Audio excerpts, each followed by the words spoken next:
Driving in Houston can take hours to get through down major roadways. That's why a lot of people pay extra to just Houston's use the toll road. An hour away from Houston. Right. This morning, we're learning about a recent SMS phishing warning that the FBI is issuing about toll collections. Joining us right now to explain how to avoid the scams is security researcher at Huntress, Truman Kain. Thank you for joining us this morning. And first, tell us what your expertise is in this. Sure. Thanks for having me.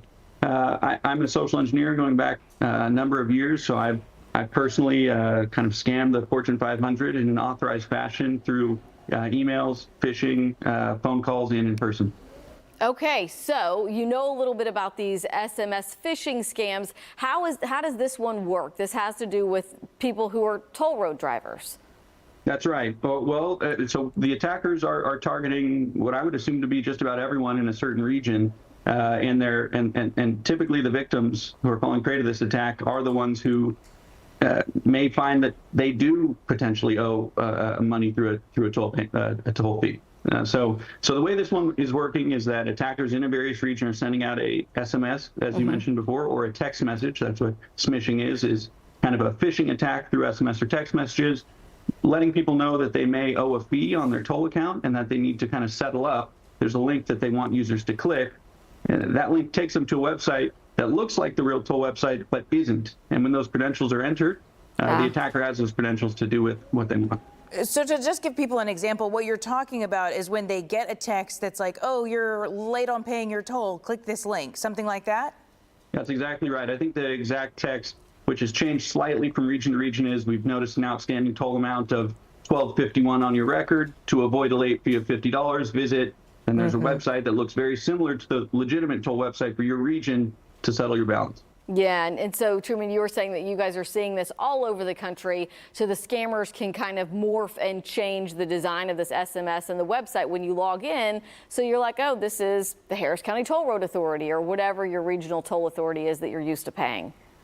That's exactly right. They're typically going to the legitimate toll page and just cloning it exactly down to the pixel, and then they're finding a domain name that closely matches the legitimate domain name or website URL. Yeah, and how's this hurting people? Like, have you heard of people getting scammed out of X amount of dollars or something?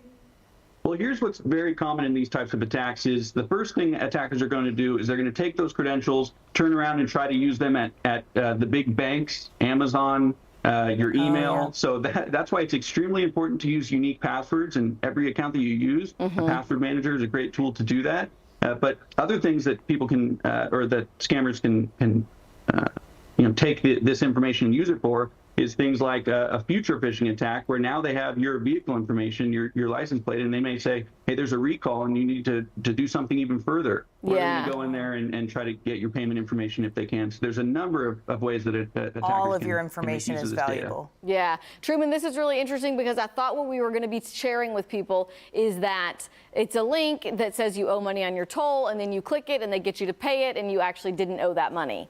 But this is bigger because you're basically giving them your login, your password and login, and then they could use it on other sites for people who don't use different ones everywhere. How can, or is AI playing a role in this type of scam? Well, in this one specifically, I don't think AI is in use. But if you look into the future and in a different attack where the prompt is not to click a link, but is rather to reply, reply, and let's talk about this, person to person, or so you think. That's where AI can come into play because whereas if a scammer, it might take them a little bit of time to kind of text back and forth with one person. Using AI, they can, in an automated fashion, text back and forth with hundreds of thousands of people. Can you give us some examples of how people can protect themselves from these types of scams, or at least getting scammed?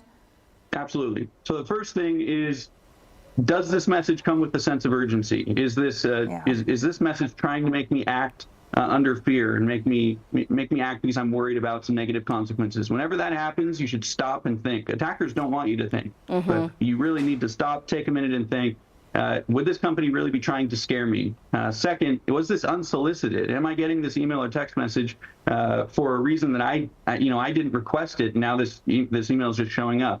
And next, when you see a link in an email or a message, especially one that's unsolicited, you should you should go get to that website through an official source. So instead of just clicking on that link, get to the website, in this example, through a county or a city.gov website. That would be a good way to do it. So official sources and making sure to watch out for the sense of urgency. Those are very important. Absolutely. So you get one of those emails, you think, I don't know, is this the real thing?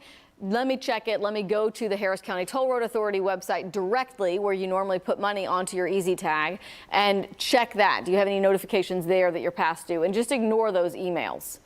That's exactly right. All right. Truman Kain, thank you so much for your time this morning. We appreciate it. Yeah, great advice. Thank you so much.